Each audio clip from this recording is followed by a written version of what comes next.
Hi everyone, good morning and welcome back to my YouTube and Facebook blog. তো এই সকাল সকাল ready হয়ে গেছি।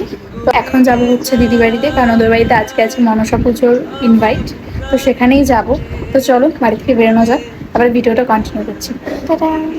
বাড়ি থেকে বেরোনোর কথা ছিল 11টায়, সেখানে 12টা বেজে গেছে। তো যাই হোক, সাথে সাথে আজকে টোটোটাও পেয়ে গেছি। আর দিদিদের বাড়ির ডিস্টেন্সটা যেহেতু আমাদের বাড়ি থেকে খুব বেশি না, তো ঝটপট করে চলেও এসেছি ওদের বাড়িতে। আর আজকে বাইরে ভীষণ গরম।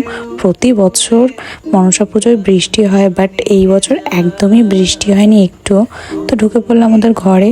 তো গিয়ে দেখছি আমাদের চিনি তো নেই ঘরে। তো চলে গেলাম আরেকটা দিদির রুমে পাশে।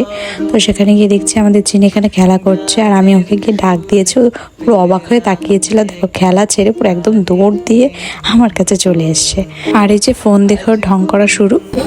ওদের বাড়ি ছাদে পুজো হয়েছে, সেখানেই যাই।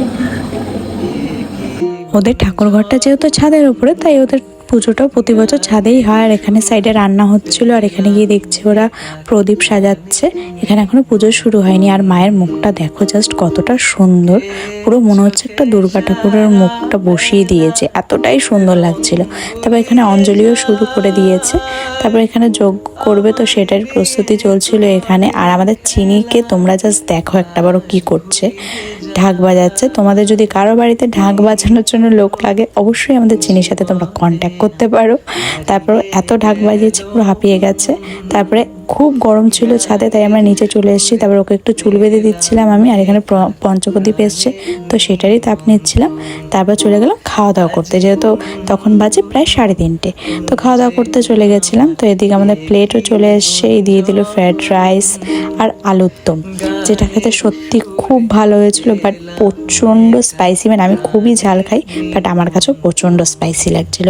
তারপরে দিয়ে দিল পায়েস, তালের বড়া। আর আমার মতন কারা কারা আছো বলো তো, যাদের তালের বড়া খেতে ভালো লাগে? আমার তো ভীষণই ভালো লাগে তালের বড়া, মানে আমি অনেকটাই খেয়ে নিতে পারি, মানে এরকম একটা ব্যাপার। তারপর দিয়ে দিল কালো মিষ্টি, তো সেটা খেয়ে নিলাম। আর আজকে এতটা অস্বস্তি লাগছিল, তো ঘরে গিয়ে এসি চালিয়ে না জাস্ট শুয়ে পড়েছি।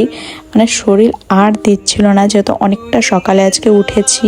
আর একটু বৃষ্টি নেই, কিচ্ছু নেই।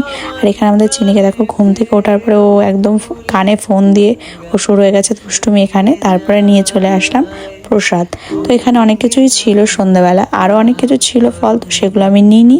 তো এখন খেয়ে নিলাম একটু মাখার সন্দেশ, যেটা খেতে আমার ভীষণই ভালো লাগে।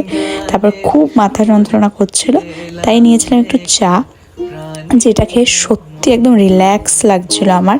চা খেয়ে বেরিয়ে পড়লাম বাড়ি যাওয়ার জন্য, যেহেতু অনেকটা সকালেই এসেছিলাম। তো চলো আজকের মতন টাটা, দেখাচ্ছে অন্য কোনো ভিডিওর সাথে, বাই।